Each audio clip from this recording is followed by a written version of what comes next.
Hola, bienvenidos a otra sesión del curso de Inferencia Estadística.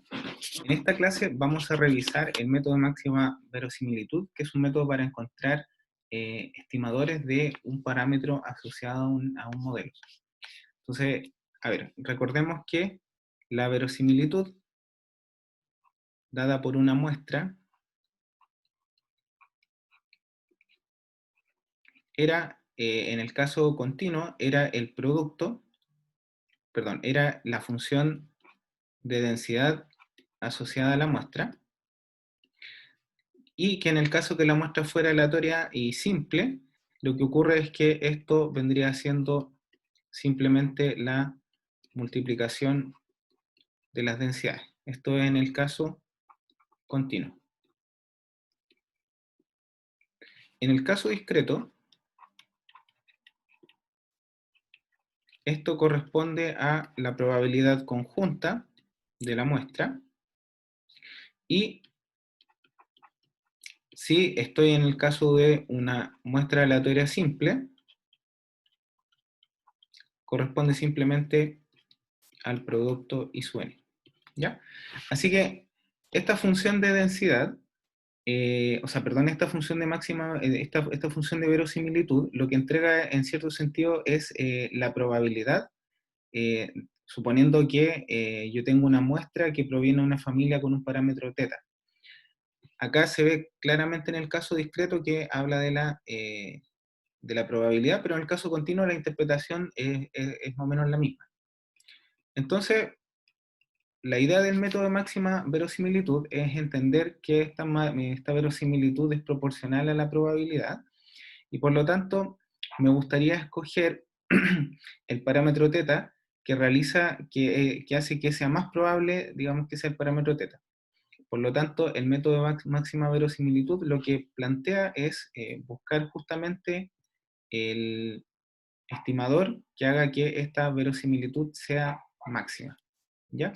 Pensando que para cada I1 y N, lo que yo tengo es una cierta función de densidad o probabilidad, y lo que quiero hacer es encontrar justamente cuál es el parámetro que hace que esa probabilidad sea más grande, ¿ya? Así que esa es la idea. Obviamente esto se puede aplicar en el caso de que yo tenga varios parámetros, y dice, supongo que la función de verosimilitud depende de K parámetros, bueno, ahí debería ser K, perdón. Escoja como estimación los valores de los parámetros que maximicen la verosimilitud.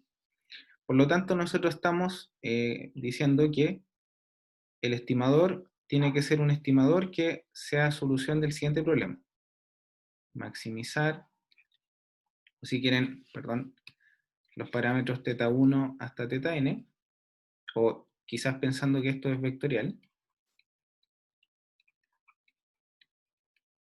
Buscamos θ gorro tal que sea solución del problema L de I1 hasta IN sea igual al máximo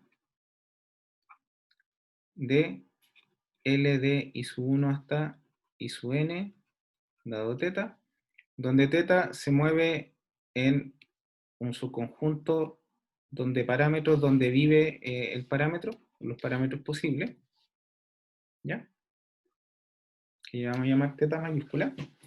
Así que nosotros buscamos justamente el parámetro θ gorro, ese va a ser el estimador que haga máxima la verosimilitud, ¿ya? Así que algunos comentarios.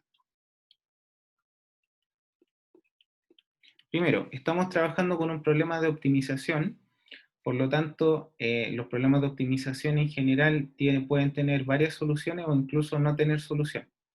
Así que θ gorro podría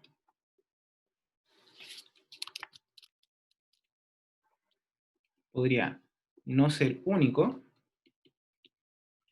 o incluso no existir, ¿ya? Ese es el primer comentario. El segundo comentario es que esto es un problema de optimización, y en general resolver problemas de optimización no es tan sencillo. Lo que sí ocurre es que si esta función que a cada θ la asocia L de I sub 1 hasta I sub n es diferenciable, lo que nosotros podemos tener es que si teta gorro es un estimador de máxima verosimilitud, entonces se tienen que cumplir las condiciones de primer orden, es decir, la derivada de L con respecto a teta sub 1 o a teta sub i tiene que ser igual a 0 para i igual a 1 hasta acá. Y ahí lo que ocurre es que esto es una condición que se llama, se dice necesaria, porque dice, si teta gorro es un estimador, entonces tiene que cumplirse que en ese punto todas las derivadas son 0, pero podría ser que al momento que uno calcule las derivadas haya más puntos, así que hay que ver si efectivamente corresponde al máximo del problema y no corresponde a un mínimo. Eso tiene que ver un poco con las propiedades del problema de optimización. ¿Ya? Así que en general para resolver este problema uno resuelve este sistema que se llama las condiciones de primer orden y a partir de eso determina soluciones que son candidatos a ser soluciones del problema de optimización, es decir, son candidatos a ser el estimador de máxima verosimilitud. También está, eso es uno, lo segundo que se puede hacer es mirar una condición de segundo orden que dice que si la matriz de las segundas derivadas, es decir, la matriz de las segundas derivadas que vamos a anotar así, de L, ¿ya? Esto es la matriz que contiene la matriz hessiana de L con respecto a los parámetros θ. Si esta matriz es definida negativa, entonces, y por supuesto esto definida negativa cuando θ es igual a θ gorro, entonces θ gorro es un máximo local del problema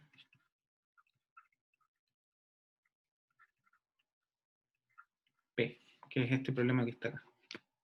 ¿Ya? Eso nos dice que localmente es un máximo, que es un máximo local, y después lo que uno tiene que hacer es asegurarse que es el máximo global. ¿Ya?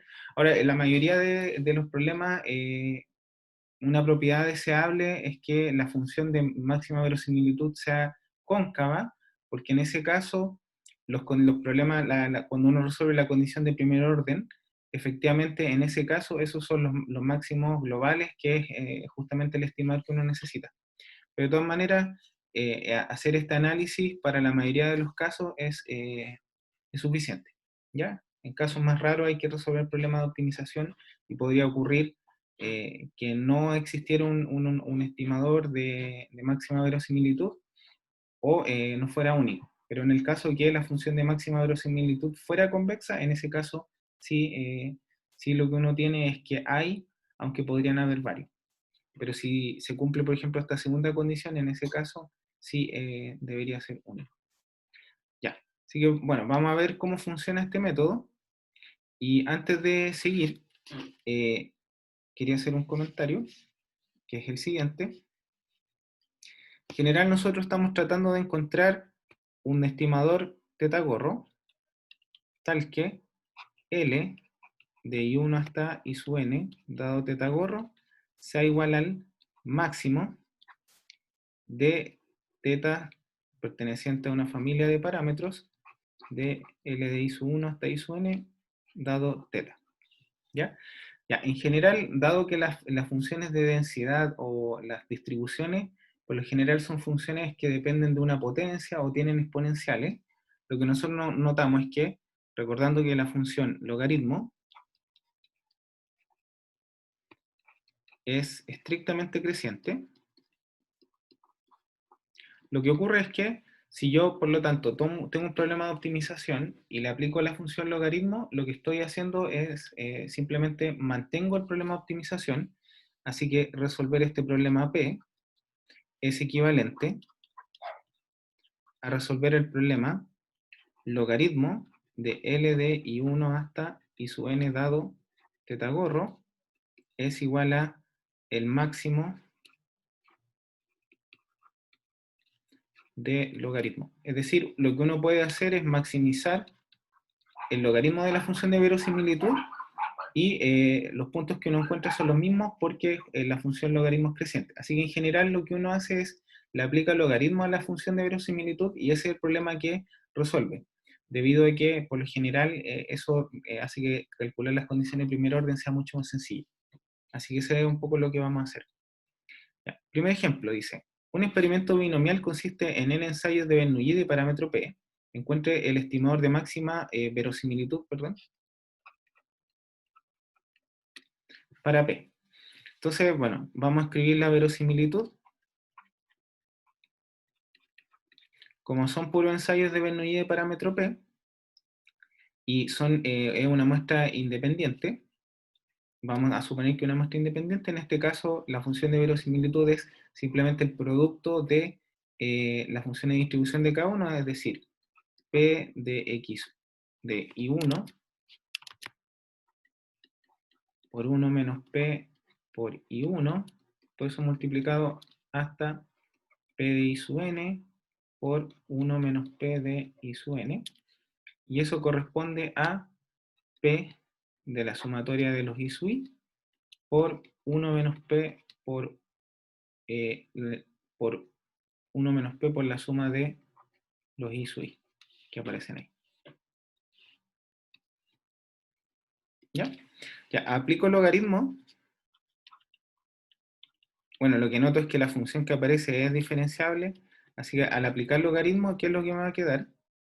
Me va a quedar, no, y acá de hecho hay un pequeño error, es 1 menos, por lo tanto esto sería n menos, ya.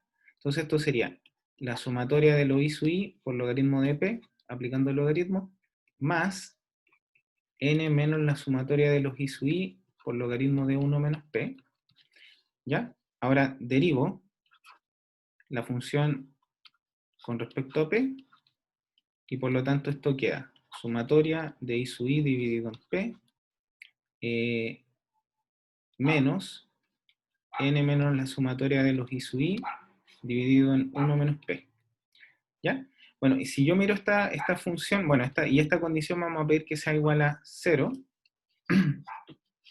de donde esto equivale a decir que el P que cumple esta condición es igual a la sumatoria de los I sub I dividido en n. Eso es fácil de mostrar que es igual.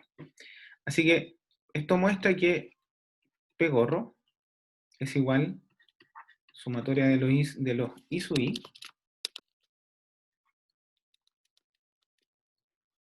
dividido en n es el estimador de máxima verosimilitud. Ya, ojo que acá hay un paso que yo no estoy justificando, y lo que ocurre es que la función que está acá, esto que aparece aquí, habría que mostrar que justamente tiene un único máximo, y eso es posible de hacer. Así que lo que yo hago es, encontré la condición de primer orden, encontré un punto, y después yo tengo que mostrar que ese punto es el máximo, y por lo tanto en ese caso es el estimador de máxima verosimilitud. Pero en este caso no es difícil mostrar que efectivamente es el máximo. ¿Ya? Ya, así que así es como funciona el método de máxima verosimilitud. Lo que uno tiene que hacer es maximizar la función de verosimilitud, y eso se puede hacer utilizando cálculo diferencial en varias variables. Veamos otro ejemplo. Dice, sea I sub 1 hasta I sub n una muestra aleatoria de una distribución normal con media mu y varianza sigma cuadrado. Encuentre los estimadores de máxima verosimilitud para mu y sigma cuadrado. Sin verosimilitud. ¿Ya? Entonces, bueno, en este caso, L de la muestra corresponde a, de nuevo, es una muestra aleatoria simple, por lo tanto, simplemente lo que uno obtiene es el producto, y cuando yo veo eso, lo que yo obtengo es 1 dividido en sigma raíz de 2pi elevado a n por la exponencial de menos 1 partido por 2 sigma al cuadrado por la sumatoria de d igual a 1 hasta n de I sub I menos mu al cuadrado. Ya, eso es la verosimilitud porque es una muestra, por lo tanto es una multiplicación de las funciones de densidad, y lo que tenemos que hacer es maximizar esto. Claramente no vamos a maximizar esta función que aparece acá, y de hecho vamos a maximizar el logaritmo. Entonces el logaritmo de L, y voy a escribir simplemente teta, dado que la muestra no estoy maximizando con respecto a la muestra. Entonces esto va a ser, cuando yo aplique el logaritmo, me va a quedar menos n logaritmo de sigma menos n logaritmo de raíz de 2pi. Ahí le estoy aplicando el logaritmo a ese término que está ahí, ¿sí? Y por lo tanto, como es 1 partido, aparece con un menos. Después, el término que sigue, este con la exponencial, debería ser el logaritmo de la exponencial, así que en ese caso sería menos 1 partido por 2 sigma al cuadrado, por la sumatoria desde igual a 1 hasta n, de i sub i menos mu al cuadrado. Ya. Esa es la función que tengo que maximizar. Y voy a escribirla, fíjense que voy a escribir este 2 así, simplemente porque ahora, como los parámetros que a mí me interesa estimar son mu y sigma al cuadrado, necesito calcular la derivada parcial de esta función con respecto a mu y con respecto a sigma al cuadrado. Por lo tanto, voy a derivar esto con respecto a mu, y si derivo esto con respecto a mu, los primeros dos términos son independientes de mu, y el segundo debería ser algo así como menos 1 partido por 2 sigma al cuadrado, por la sumatoria desde igual a 1 hasta n, de i sub i menos mu, y acá debería aparecer por 2 y con un menos, así que lo cambio aquí. ¿Ya? Y eso voy a pedir que sea igual a 0, mirando la condición de primer orden. Después, el segundo término que tengo que derivar es la derivada del logaritmo de L de teta con respecto a sigma al cuadrado. Estoy pensando que sigma al cuadrado es una variable, porque eso es lo que a mí me interesa derivar con respecto al parámetro. Entonces, en este caso sería menos n medios, y si derivo el término logarítmico, me queda 1 partido por sigma al cuadrado. El segundo término este no depende de ninguno de los parámetros, así que su derivada parcial vale 0. Y el otro término me quedaría 1 partido por 2 sigma al cuadrado por la sumatoria desde igual a 1, perdón, y acá debería ser a la cuarta, por la sumatoria de igual a 1 hasta n de i sub i menos mu al cuadrado, y eso me gustaría que fuera igual a 0.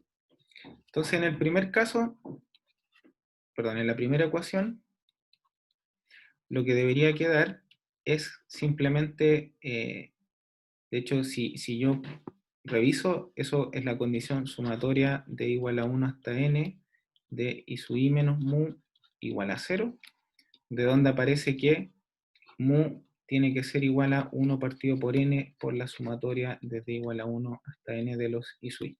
Esto sale simplemente de hacer la resta en la suma, hacer sumatoria de una resta en la resta de la sumatoria, y como el mu es constante para el n, me quedaría n veces y paso dividiendo.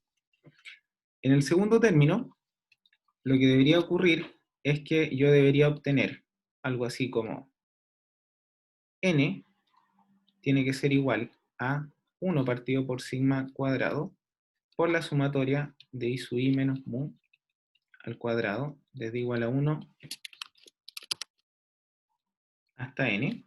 Y esto equivale a pedir que sigma al cuadrado sea igual a 1 partido por n por la sumatoria de igual a 1 hasta n de i sub i menos mu. Y por lo tanto, ¿cuáles son los estimadores de máxima verosimilitud? Son 1 partido por n por la sumatoria de igual a 1 hasta n de i sub i, y sigma de máxima verosimilitud es 1 partido por n por la sumatoria desde igual a 1 hasta n, y acá me falta un cuadrado, de i sub i menos i barra, porque ese es el estimador para mu. Esos son los estimadores de máxima verosimilitud, ¿ya? Ya, se supone que hay que verificar que efectivamente son los estimadores, pero en este caso también se puede verificar que se puede. ¿Ya? Un comentario. Si yo calculo la esperanza de mu gorro, es mu, y si calculo la esperanza de sigma gorro al cuadrado, eso es la esperanza de n-1 partido por n, por 1 partido por n menos 1, por la sumatoria desde igual a 1 hasta n, de i sub i menos i barra al cuadrado, y esto es n-1 partido por n por sigma al cuadrado. ¿Ya? Ya, eso porque justamente nosotros habíamos visto que este estimador es un estimador insesgado para la varianza, así que lo que nosotros nos damos cuenta es que en el caso del estimador de máxima verosimilitud es posible que no sea insesgado, pero lo que yo puedo darme cuenta en este caso es que este estimador converge a sigma al cuadrado, o sea, es consistente. Y eso es algo que ocurre en general. Lo que nosotros vamos a comentar es que en general el estimador de máxima verosimilitud, cuando existe, es consistente. Por lo general no es sesgado, pero es súper fácil convertirlo en un estimador insesgado, es decir, en este caso, el estimador que yo obtuve, lo que puedo hacer es multiplicarlo por n dividido en n-1, y en ese caso me queda insesgado, ¿ya? Y tiene varias propiedades. Y de hecho, en general, esto lo que ocurre es que el método de máxima verosimilitud es, en general, genera menos, o sea, genera mejores estimadores que el método de los momentos, ¿ya? Así que bueno, para terminar, algunos comentarios que es bueno tener en la cabeza. El primero es que el estimador de máxima verosimilitud, al ser una solución de un problema de optimización, puede ser no único, o incluso podría no existir, ¿ya? Hay algunos ejemplos en el libro de Wakerly al respecto. El estimador de máxima verosimilitud, generalmente, y por generalmente me refiero a, hay algunas condiciones súper generales por las cuales se pueden tener todas las propiedades que estoy mencionando, y que son: el estimador de máxima verosimilitud generalmente es consistente, es decir, converge en probabilidad al parámetro. También es asintóticamente normal, eso significa que si uno ve la distribución del parámetro, por lo general, y ve qué pasa con eso, converge en distribución a una normal de 0 con alguna varianza, que depende del parámetro. No es necesariamente insesgado, tal como vimos en el ejemplo anterior, pero generalmente es asintóticamente insesgado, tal como se vio también en el ejemplo anterior. Y eso muestra que por lo general uno lo puede multiplicar por una cierta cantidad para hacerlo insesgado. ¿Es función de un estadístico suficiente cuando existe? Eso tiene que ver justamente con la función de verosimilitud y el criterio de factorización. Y una propiedad importante también es que tiene la propiedad de invarianza. Es decir, y esto no lo vamos a demostrar, pero es bueno tenerlo en cuenta, que si teta gorro es el estimador de máxima verosimilitud de teta, y si g es una función biyectiva, entonces g de teta gorro es el estimador de máxima verosimilitud de g de teta. ¿Ya? Así que bueno, eso era lo que quería comentar respecto al estimador de máxima verosimilitud. Así que ya hemos visto dos métodos para estimar, para encontrar estimadores: el método de los momentos y el método de máxima verosimilitud. ¿Ya? Bueno, eso es todo por hoy. Muchas gracias.